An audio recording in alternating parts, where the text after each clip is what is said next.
नमस्कार साथियों, वंदना अकेडमी में एक बार आपका फिर से स्वागत है। मैं वंदना मुदगल। तो आज मैं आपके लिए लेके आई हूँ हिंदी की प्रैक्टिस। तो आज हम हिंदी के प्रश्नों की प्रैक्टिस करेंगे और ये आपके सारे मतलब शिक्षण से संबंधित पूर्ण पेडागोजी वाले प्रश्न हैं। हमने गद्यांश और पद्यांश के प्रश्नों को नहीं लिया है, क्योंकि गद्यांश और पद्यांश के प्रश्नों को हम अगली वीडियो में देखेंगे। आज हमने सिर्फ शिक्षण से संबंधित और यानी पेडागोजी पर आधारित प्रश्नों को लिया है। तो चलो इन्हें सॉल्व करते हैं और डेली आपको इसी तरीके से प्रैक्टिस मिलती रहेगी, चाहे वो हिंदी की प्रैक्टिस हो, चाहे सीडीपी की हो, ईवीएस की हो, एसएसटी की हो, यानी सीटेट के लिए आपको सारी प्रैक्टिस हमारे चैनल पर बिल्कुल फ्री में दी जाती हैं।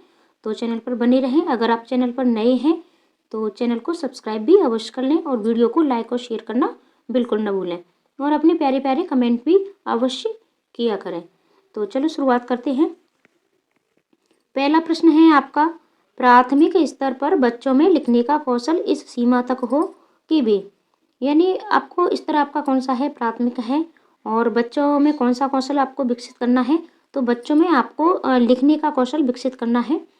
तो इस सीमा तक हो कि वे सुंदर अक्षरों में लिख सकें, छोटी कहानी लिख सकें, विभिन्न उद्देश्यों के लिए लिख सकें, मानक वर्तनी में लिख सकें। अब बात करते हैं कि मानक वर्तनी का प्रयोग आपको बच्चों से कभी नहीं कराना है। ये आपका नेगेटिव पॉइंट होता है। और सुंदर लेखन पर भी आपको बच्चों को ज़्यादा ध्यान नहीं देना है। छोटी कहानी लिख सकें, ये भी आपका सही नहीं है। आपका राइट आंसर होगा नंबर 3, यानी विभिन्न उद्देश्यों के लिए लिख सकें।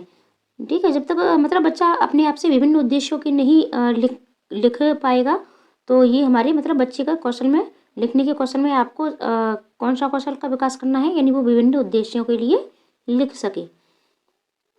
अगला प्रश्न है, हिंदी भाषा के संदर्भ में एक महत्वपूर्ण उद्देश्य है कि बच्चे अपना शब्द भंडार विकसित कर सकें, व्याकरण के नियमों को याद कर सकें, कही या लिखी गई बात आलोचनात्मक दृष्टि से परख सकें, कही या लिखी गई बात को शब्द से कहे और लिख सकें।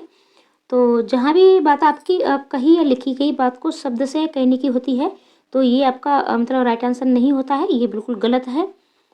और व्याकरण के नियमों को भी आपको बच्चों को बिल्कुल भी याद नहीं कराना है, ये भी आपका गलत है। और शब्द भंडार भी विकसित नहीं कराना है। शब्द भंडार बच्चा अपने आप से यानी उसका शब्द भंडार हो जाता है, जैसे जैसे वो भाषा सीखता जाता है तो शब्द भंडार अपने आप से उसका बढ़ता जाता है। तो राइट आंसर आपका क्या होगा, राइट आंसर आपका हो जाएगा नंबर 3, कही या लिखी गई बात आलोचनात्मक दृष्टि से परख सके। अगला प्रश्न है, प्राथमिक स्तर पर हिंदी भाषा का शिक्षण करते समय आप किस बिंदु पर सर्वाधिक बल देंगे। यानी स्तर आपका प्राथमिक है और भाषा का शिक्षण करते समय यानी सर्वाधिक बल आपको किस चीज़ पर देना है। और ये वीडियो आप प्रैक्टिस सेट लगाते रहिए हमारे साथ, तो आप मतलब पूर्ण पेडागोजी पर आधारित प्रश्नों को सॉल्व करना अपने आप से सीख जाओगे। जितनी ज़्यादा आप प्रैक्टिस सेट लगाओगे, और मैं आपको मतलब इतनी अच्छे से प्रैक्टिस सेट लगवाती हूँ, पूर्ण पेडागोजी के साथ लगवाती हूँ। तो आप प्रैक्टिस सेट लगाते रहिए, चैनल पर बने रहिए। हिंदी भाषा के मुहावरे और लोकोक्तियाँ, तो आपको ये मुहावरे और लोकोक्तियाँ बच्चों को नहीं रटानी है, नहीं यानी सर्वाधिक बल इस चीज़ पर नहीं देना है। हिंदी भाषा की विभिन्न वाक्य संरचनाएं और हिंदी भाषा का सौंदर्य और आंचलिकता पर आप जूनियर वर्ग के बच्चों को पढ़ा सकते हो, प्राथमिक स्तर पर नहीं। और मानक भाषा का प्रयोग आपको कहीं भी नहीं करना है। तो आपका राइट आंसर हो जाएगा हिंदी भाषा की विभिन्न वाक्य संरचनाएं, यानी बच्चा विभिन्न तरीकों से वाक्य बना सकें और उन्हें लिख सकें और पढ़ सकें। अगला प्रश्न देखते हैं, पहली कक्षा की हिंदी भाषा की पाठ्य पुस्तक में आप किस विधा को सबसे अधिक महत्व देंगे। यानी हिंदी भाषा की पाठ्य पुस्तक है और कक्षा आपकी कौन सी है, कक्षा आपकी पहली है। तो पहली कक्षा के बच्चे आपके ज़्यादा से ज़्यादा 3 से 6 वर्ष के बीच के बच्चे होते हैं आपके। तो इतने छोटे बच्चे नाटक भी नहीं कर सकते हैं, यानी नाटक दिखा करके वो किसी चीज़ यानी भाषा नहीं सीख सकते हैं। ठीक है, भाषा की बात हो रही है। और निबंध लेखन नहीं कर पाएंगे, डायरी भी नहीं लिख पाएंगे। तो सबसे ज़्यादा आपका मेन पॉइंट होगा, सबसे अधिक महत्व हम कहानी को देंगे। बच्चे कहानी लिखना भी पसंद करते हैं, सुनना भी पसंद करते हैं और कहानी कहना भी पसंद करते हैं। तो राइट आंसर आपका हो जाएगा नंबर 1। अगला प्रश्न देखते हैं, और ये सारे प्रश्न मतलब आपके प्रीवियस ईयर्स क्वेश्चन पेपरों से ही लिए गए हैं। ठीक है, यानी आपके ये सीटेट में पूछे गए प्रश्न हैं। और वहाँ से ही हमने ये सारे लिए हैं। प्रश्न है आपका, पढ़ने का प्रारंभ से ही हो और किसी उद्देश्य के लिए हो। यहाँ पढ़ने का अर्थ है यानी बुक पढ़ना, ठीक है।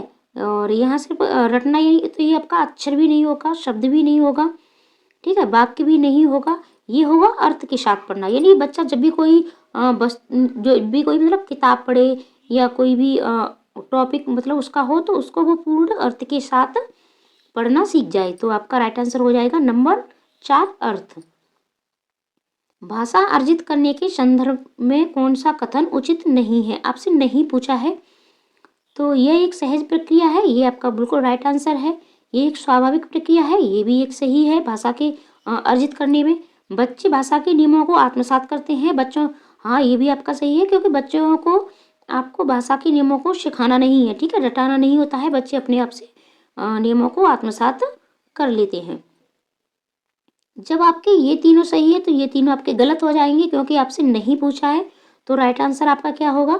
राइट आंसर आपका हो जाएगा नंबर 4, यानी बच्चों को नियम बनाना सिखाया जाता है। अगला प्रश्न है, लिखना सीखने में सबसे अधिक महत्वपूर्ण है, बात लिखने की हो रही है, तो इसमें सबसे महत्वपूर्ण बात क्या होगी? अक्षर ज्ञान, शब्द ज्ञान, वाक्य संरचना या अर्थ की अभिव्यक्ति। तो इसमें लिखने का अर्थ ये नहीं है कि आपने जो भी बोला बच्चा सिर्फ उसी को लिखे, या फिर बुक में से कॉपी करके लिखना, ये भी नहीं है। इसमें आपका अर्थ है कि बच्चा अर्थ की अभिव्यक्ति, यानी जो भी उसने पढ़ा है या लिखा है तो पूर्ण अर्थ के साथ उस अभिव्यक्ति कर सके, यानी जो भी उसने है तो वो मतलब अभिव्यक्ति यानी अर्थ की अभिव्यक्ति कर सके।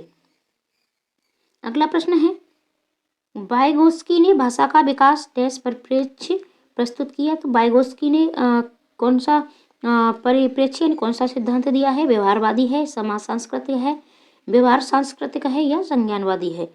तो आपका इसमें राइट आंसर हो जाएगा नंबर 2, समाज सांस्कृतिक, यानी वाइगोत्स्की ने सामाजिक सांस्कृतिक मतलब जो सिद्धांत दिया है।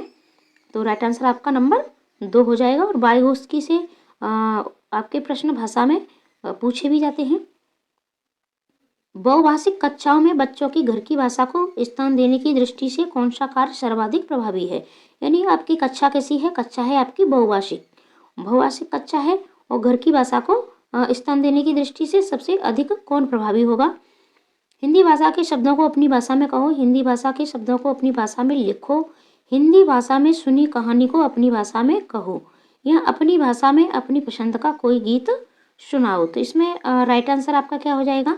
राइट आंसर आपका हो जाएगा नंबर 4, यानी बच्चों की भाषा भी अपनी होगी, अपनी यानी मातृभाषा होगी, और वो गीत भी अपनी पसंद का ही सुनाएंगे। तो राइट आंसर आपका नंबर 4 हो जाएगा। यानी कि आपको हिंदी भाषा में सुनी कहानी को अपनी भाषा में नहीं कहना है आपको, यानी आपको वैसे तो ठीक है ये भी आप करवा सकते हो, लेकिन आपको सबसे सर्वाधिक प्रभावी देखना है।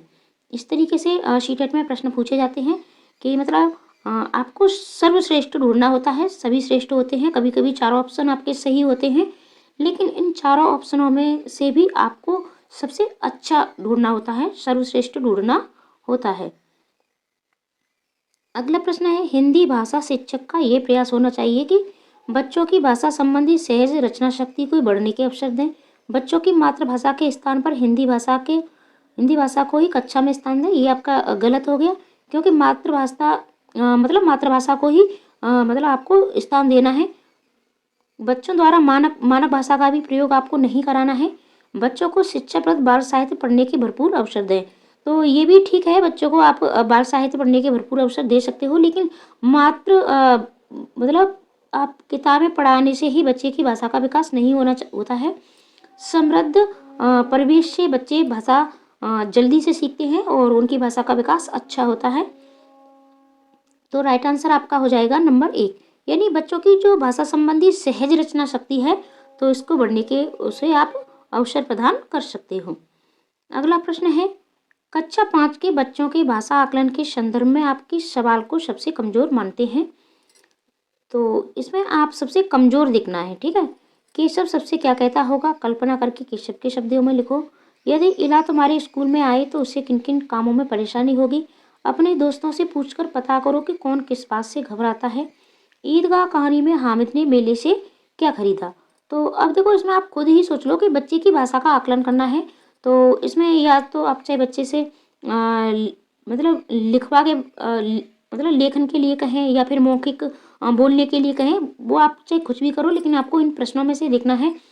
तो राइट आंसर आपका नंबर हो जाएगा 4, क्योंकि जब बच्चे से ये पूछा जाएगा कि ईदगाह कहानी में हामिद ने मेले से क्या खरीदा, तो बच्चा सिर्फ लिख देगा चिमटा। लेकिन ये जो आपके तीनों प्रश्न हैं, यहाँ बच्चा मतलब बहुत डिटेल में लिखेगा। तो जब वो डिटेल में लिखेगा तो फिर उसकी भाषा का आकलन अच्छे से होगा। और ये जो चौथा प्रश्न है, यही सबसे कमज़ोर पॉइंट है। और जिन भी बच्चों का और यानी जिन भी साथियों हमारे आप में से मतलब सीटेड जिसका रह गया है, वो हमारे चैनल को अवश्य सब्सक्राइब कर लें, क्योंकि डेली आपको बेहतर से बेहतर क्लासें दी जाएंगी। और मतलब आपका जो आगामी सीटेड है जुलाई में, तो वो आपका क्लियर हो जाए और आपको सारी प्रैक्टिस कराई जाएंगी। ये नहीं है कि मात्र हिंदी की ही प्रैक्टिस कराई जाएगी, आपको सभी विषयों की प्रैक्टिस कराई जाएगी और बिल्कुल फ्री में कराई जाएगी। तो प्लीज़ चैनल को सब्सक्राइब आप अवश्य कर लें, इससे आपका ही फायदा है। और हम भी इतनी मेहनत से वीडियो बनाते हैं, तो बस इतना तो आप कर ही सकते हो कि वीडियो को शेयर भी कर सकते हो, लाइक कमेंट कर सकते हो। और अगर आप पहली बार चैनल पर जुड़े हो तो चैनल को सब्सक्राइब भी कर सकते हो। अगला प्रश्न है, भाषा का अति महत्वपूर्ण प्रकार है। तो डैश आपको भरना है, क्या सुनना है, अक्षर ज्ञान है, संप्रेषण है या लेखन है। तो इसमें सबसे राइट आंसर आपका हो जाएगा संप्रेषण। ठीक है, यानी संप्रेषण भाषा का अति महत्वपूर्ण प्रकार है। अगला प्रश्न देखते हैं, सुनने और लिखने की कुशलता का आकलन करने का सबसे अच्छा तरीका है। कविता सुनना और शब्द से लिखना। शब्द से आपको बच्चे से बिल्कुल भी नहीं लिखाना है। कविता सुनकर प्रश्नों के उत्तर लिखना, सुनी गई कहानी को अपने शब्दों में लिखना या सुनी गई कहानी को शब्द से लिखना। ठीक है, तो इसमें कविता सुनना और शब्द से लिखना नहीं होगा, कविता सुनकर प्रश्नों के उत्तर लिखना भी नहीं होगा। सुनने और लिखने की बात की गई है, तो इसमें राइट आंसर आपका हो जाएगा नंबर 4, यानी सुनी गई कहानी को नहीं सॉरी नंबर 3, सुनी गई कहानी को अपने शब्दों में लिखना। शब्द से नहीं लिखना होता है, ये अपने शब्दों में लिखना। तो राइट आंसर आपका नंबर 3। अगला प्रश्न है, सार्थक पढ़ते समय कभी कभी वाक्यों शब्दों की पुनरावृत्ति करता है। ये भाषाई व्यवहार दर्शाता है कि वह पढ़ने में अधिक समय लेता है, वह अटक अटक कर पढ़ सकता है, वह समझ के साथ पढ़ने की कोशिश करता है, उसे लंबे शब्दों को पढ़ने में कठिनाई होती है। तो जब भी हम शब्दों को पढ़ते समय कोई भी बच्चा होता है, तो वो उनकी जब पुनरावृत्ति करता है तो ये होता है कि वह समझ के साथ पढ़ने की कोशिश करता है। अगला प्रश्न है, हिंदी भाषा में आकलन का उद्देश्य नहीं है, और ये आपसे नहीं पूछा है। बच्चों की भाषा प्रगति को अभिभावकों और अन्य शिक्षकों को बताना, भाषा सीखने के संदर्भ में प्रत्येक बच्चे की विशेष आवश्यकता की पहचान करना, भाषा सीखने सिखाने की प्रक्रिया को उन्नत बनाना, बच्चों की भाषागत त्रुटियों को ही पहचान करना। तो इसमें राइट आंसर आपका हो जाएगा नंबर 1, यानी बच्चों की जो भाषा प्रगति है तो उसके अभिभावकों और शिक्षकों को आपको नहीं बताना है, क्योंकि आप बच्चे का जब भाषा का आकलन करेंगे तो आपको ये चीज़ नहीं करनी है। और विशेष बच्चों की पहचान आपको करनी है और उन्नत भी बनाना है बच्चे की सीखने सिखाने की प्रक्रिया को, और उसकी जो भी त्रुटियां हैं तो उनको आपको पहचान करनी है और उनको आपको सुधारना भी है। ठीक है, तो अगला प्रश्न देखते हैं, आपके विचार से प्राथमिक स्तर पर उत्कृष्ट लेखन का कार्य का उदाहरण है, यानी उत्कृष्ट लेखन आप बच्चों से किस तरीके से करवाओगे। छुट्टियां कैसे मनाई, इस विषय पर अनुच्छेद लिखना। मेरे सपनों का भारत, इस विषय पर अनुच्छेद। पाठ्य पुस्तक से इतर कठिन शब्दों का श्रुत लेखन। किसी आंखों देखी घटना का लिखित वर्णन करना। तो अब देखो इसमें आपका सबसे उत्कृष्ट यानी सब सर्वश्रेष्ठ तरीका हो जाएगा नंबर 4, किसी आंखों देखी घटना का लिखित वर्णन करना। अगला प्रश्न देखते हैं, भाषा सीखने के संदर्भ में कौन सा कथन सही है। बच्चों में भाषा अर्जित करने की जन्मजात क्षमता होती है, बच्चों में भाषा अर्जित करने की जन्मजात क्षमता नहीं होती है, बच्चे विद्यालय आकर ही भाषा सीखते हैं, बच्चे विभिन्न संचार माध्यमों से ही भाषा सीखते हैं। तो अब इसमें आपको सही मतलब ढूंढना है। तो राइट आंसर आपका हो जाएगा नंबर 1, क्योंकि बच्चों में जो भाषा अर्जित करने की क्षमता होती है वो जन्मजात ही होती है, यानी जन्मजात नहीं होती है। ये भी आपका गलत हो गया। और विद्यालय आने से पहले भी बच्चे भाषा से पूर्ण लैस होते हैं, और सिर्फ संचार माध्यमों से ही भाषा नहीं सीखी जाती है, परिवेश से और बहुत से जो हमारे साधन होते हैं वहाँ से भी बच्चे भाषा सीखते हैं। आपका प्रश्न है, डिस्ग्राफिया से प्रभावित बच्चों को मुख्य रूप से डैश में कठिनाई होती है, और ये हमने आपको कई बार बता दिया है। आपके यहाँ से प्रश्न सीटेट में अवश्य पूछे जाते हैं। डिस्ग्राफिया है, डिसलेक्सिया है आपके। तो ये डिस्ग्राफिया यानी इसको मतलब आप कैसे याद रखोगे, तो आपका डिसलेक्सिया ये पढ़ने से संबंधित होता है, और ग्राफ मतलब हम जब भी ग्राफ ऐसे खींचेंगे, ठीक है, कहीं भी बनाएंगे हम, तो यानी हम लिखने का काम करेंगे, तो ये आपका लेखन से संबंधित हो जाता है। ये इसकी ट्रिक है। तो राइट आंसर आपका हो जाएगा नंबर 4, लिखना। अगला प्रश्न देखते हैं। प्राथमिक स्तर की भाषा की पाठ्यपुस्तक में आप किसे सर्वाधिक महत्वपूर्ण मानते हैं? यानी प्राथमिक स्तर है आपका, और पाठ्यपुस्तक में सर्वाधिक महत्वपूर्ण किसे मानेंगे? बहुत प्रसिद्ध लेखकों की प्रसिद्ध रचना है, नैतिक मूल्यों वाली कहानी कविताएं, बहुतायत में दिए गए अभ्यासकार, हिंदी भाषा को विविध रूप देने वाली रचनाएं। तो इसमें राइट आंसर आपका हो जाएगा नंबर 4, यानी भाषा को विविध रूप देने वाली रचनाएं। ठीक है। नैतिक मूल्य बच्चों को सिखाने हैं कहानियाँ, लेकिन ये सिर्फ नैतिक मूल्य होती हैं, लेकिन हमें जहाँ भी बात विविधता की आती है तो हमें विविधता वाली मतलब ऑप्शन के साथ ही जाना है। अगला प्रश्न देखते हैं। बहुभाषिक कक्षा में बच्चों की भाषाएं, यानी आपकी कक्षा कैसी है? ये आपकी बहुभाषिक कक्षा है। संसाधन के रूप में कार्य कर सकती है, शिक्षक के लिए बेहद जटिल है, आकलन की प्रक्रिया को बाधित करती है, भाषा सीखने की प्रक्रिया को बाधित करती है। तो जहाँ भी बहुभाषिकता की बात आती है तो ये क्या करती है? एक संसाधन के रूप में कार्य कर सकती है, ये चुनौती नहीं होती है और बाधित भी नहीं करती है, और सीखने सिखाने की प्रक्रिया को भी बाधित नहीं करती है। तो राइट आंसर संसाधन आपका हो जाएगा। प्रश्न है आपका, भाषा सीखने और भाषा अर्जित करने में अंतर का मुख्य आधार है, यानी आपके भाषा सीखने में और अर्जित करने में क्या अंतर है ये आपको बताना है। भाषा की पुस्तकों को पाठ्य पुस्तक, भाषा का लिखित आकलन, भाषा का उपलब्ध परिवेश और भाषा की जटिल संरचनाएं। तो इसमें आपका राइट आंसर हो जाएगा भाषा का उपलब्ध परिवेश। ठीक है, यानी भाषा का जो हमें परिवेश उपलब्ध होता है तो वहाँ बच्चे आसानी से मतलब भाषा को अर्जित कर लेते हैं। ठीक है। अगला प्रश्न है, उच्च प्राथमिक स्तर पर हिंदी भाषा के आकलन में सबसे अधिक महत्वपूर्ण है। वह आपका स्तर प्राथमिक न होकर के उच्च प्राथमिक है। हिंदी भाषा के व्याकरण की जानकारी, हिंदी भाषा की बारीकियों की समझ व प्रयोग, हिंदी भाषा के साहित्यकारों की जानकारी, हिंदी भाषा की मानक वर्तनी की जानकारी। तो इसमें राइट आंसर आपका हो जाएगा नंबर 2, यानी हिंदी भाषा की बारीकियों की समझ व प्रयोग। ठीक है, सिर्फ साहित्यकारों की जानकारी हमें बच्चों को नहीं देनी है, मानक वर्तनी का प्रयोग हमें कहीं नहीं करना है, और व्याकरण का भी प्रयोग हमें बच्चे को नहीं कराना है। अगला प्रश्न है, भाषा अर्जन के संबंध में कौन सा कथन सही है? ये सहज होता है, सरल होता है, कठिन होता है या सीखा जाता है? तो भाषा अर्जन कैसा होता है अभी हमने आगे भी प्रश्नों में पढ़ चुके हैं। तो इसका राइट आंसर आपका हो जाएगा, यह एक सहज प्रक्रिया है, यानी भाषार्जन कैसा है? भाषार्जन एक सहज होता है ये। अगला प्रश्न है, उच्च प्राथमिक स्तर पर विभिन्न विषयों पर आधारित पाठों को पाठ्यपुस्तक में शामिल करने का उद्देश्य है, यानी उच्च प्राथमिक स्तर है आपका बच्चों को विभिन्न विषयों की जानकारी देना, बच्चों को विभिन्न प्रयुक्तियों से परिचित कराना, अन्य विषयों को सीखने में मदद करना, अन्य विषयों का सरलीकरण करना। तो यानी विभिन्न विषयों में आधारित पाठों को पाठ्यपुस्तकों में, यानी दूसरी भी हम जब उसमें वो करते हैं यानी विषयों को शामिल हिंदी विषय में।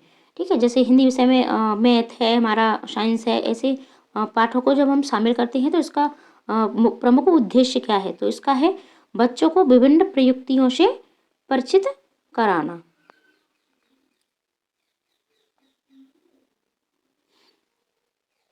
अगला प्रश्न देखते हैं, आकलन का प्रयोग डैश के लिए होना चाहिए। सीखने में मदद, कितना सीखा को आंकने, परस्पर तुलना, भाषा की जानकारी। तो भाषा की जानकारी आपको बच्चे को नहीं देनी है, तुलना आपको कहीं किसी भी मतलब बच्चों की करनी है, मतलब बच्चों की तुलना आपको कहीं कभी भी नहीं करनी है, और कितना सीखा का भी आकलन नहीं करना है। तो आकलन का प्रयोग मतलब हमें बच्चे के सीखने में मदद के लिए होना चाहिए। दृश्य श्रव्य सामग्री का प्रयोग तब उपयोगी होता है जब बच्चे उसे बहुत सरलता से समझ सकें, उस पर अपनी बौद्धिक प्रतिक्रिया दे सकें, उसकी भाषा का अनुकरण कर सकें, उसके बनने की प्रक्रिया को बता सकें। तो इसका राइट आंसर आपका हो जाएगा उसे बहुत सरलता से समझ सकें। अगला प्रश्न है, उच्च प्राथमिक स्तर पर विभिन्न उद्देश्यों के लिए किए जाने वाले लेखन कार्य में सबसे महत्वपूर्ण है जल संरक्षण का विज्ञापन बनाना, आपदा प्रबंधन पर स्लोगन लिखना, अधूरी कहानी का अंत लिखना, या डायरी लिखना। तो इस स्तर पर विभिन्न उद्देश्यों के लिए आप जब भी कोई टॉपिक बच्चे को दोगे तो इसमें सबसे अच्छा टॉपिक है अधूरी कहानी का अंत लिखना। सॉरी, ये नहीं होगा क्योंकि आपका विभिन्न उद्देश्य पूछे हैं और स्तर आपका प्राथमिक है। तो जब अधूरी कहानी का अंत लिखेंगे तो एक ही उद्देश्य पूरा होगा। तो इसमें राइट आंसर आपका हो जाएगा डायरी लिखना। अगला प्रश्न है, उच्च प्राथमिक स्तर पर हिंदी भाषा के आकलन का सबसे कमजोर बिंदु है लिखने में नए शब्द इस्तेमाल करना, लेखन में तार्किकता का समावेश, भाषा का सृजनात्मक प्रयोग, संस्कृत निष्ठ शब्दावली का प्रयोग। तो आपसे सबसे कमजोर बिंदु पूछा है, ठीक है, यही आपसे गलती होती है और हम इसमें जो भी हमारा मतलब सही ऑप्शन होता है उसको टिक करके आते हैं, लेकिन ऐसा आपको नहीं करना है। और यानी नए शब्दों का प्रयोग आप बच्चों से करवा सकते हो, तार्किकता का समावेश भी करवा सकते हो, और सृजनात्मकता का प्रयोग जहाँ भी होता है वो आपका मतलब सही ऑप्शन हमेशा होता है।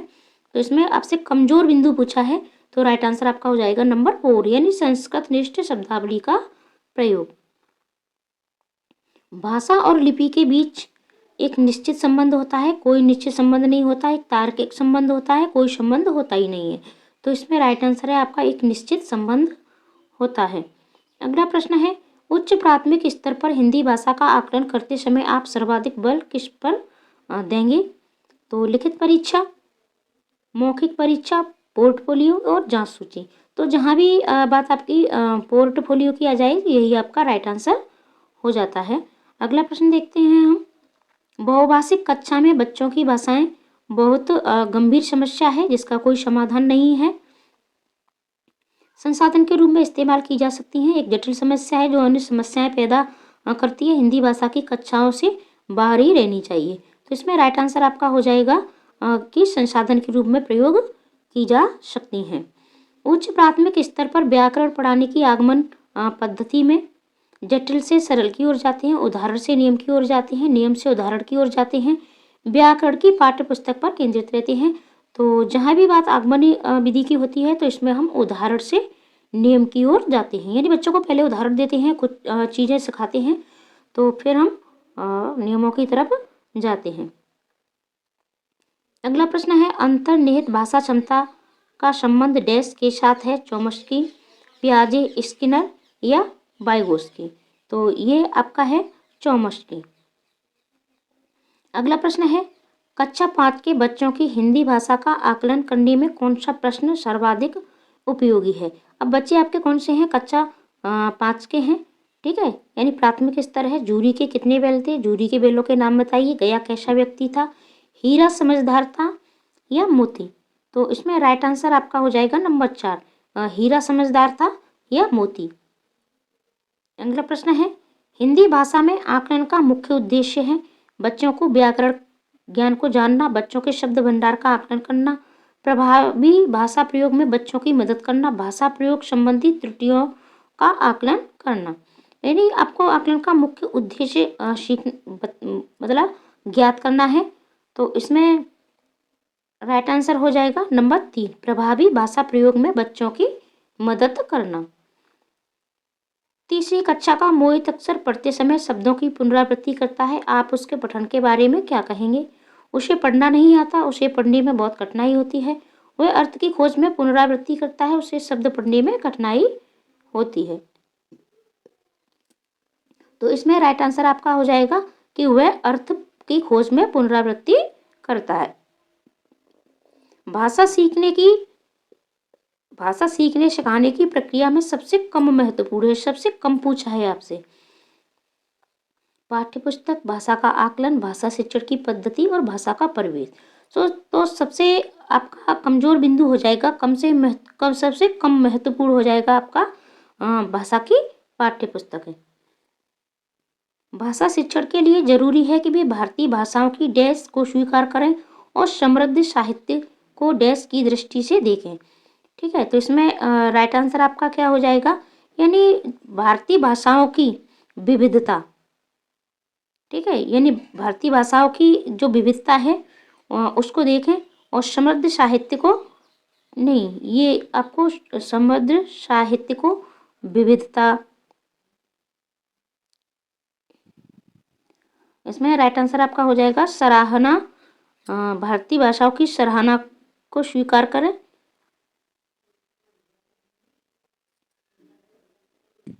आपका ये नंबर 3 ही होगा, क्योंकि भारत में यानी विविधता पाई जाती है, तो भारतीय भाषाओं में क्या पाया जाता है, विविधता ही पाई जाती है, तो विविधता को स्वीकार करें और समृद्ध साहित्य को सराहना की दृष्टि से देखें। तो ये आपका यही आपका राइट आंसर होगा। आगे बढ़ते हैं हम, और ये आपका लास्ट प्रश्न है, पहली कक्षा के बच्चों के साथ कविता गायन के बाद आप क्या करेंगे। तो बच्चों से कहेंगे कि वे सुनी हुई कविता को शब्द से सुनाएं, शब्द से आपको बच्चे से कभी नहीं सुनवाना है। बच्चों से कविता पर आधारित प्रश्न पूछेंगे, बच्चों को कविता में आए 5 शब्द बताने के लिए कहेंगे। बच्चों से कहेंगे कि वे अपनी भाषा में अपनी पसंद की कोई कविता सुनाएं। तो यही आपका राइट आंसर होगा कि बच्चे जब अपनी भाषा यानी मातृभाषा का प्रयोग करेंगे और अपनी पसंद की कोई कविता सुनाएंगे। तो ये कुछ प्रश्न थे जो आज हमने प्रैक्टिस आपको कराई है। तो मिलते हैं अगली वीडियो में अगली प्रैक्टिस के साथ। चैनल पर बने रहें और पूरी वीडियो देखने के लिए आपका बहुत बहुत धन्यवाद। डेली आपको चैनल पर इसी तरीके से प्रैक्टिस कराई जाती रहेगी। Thank you.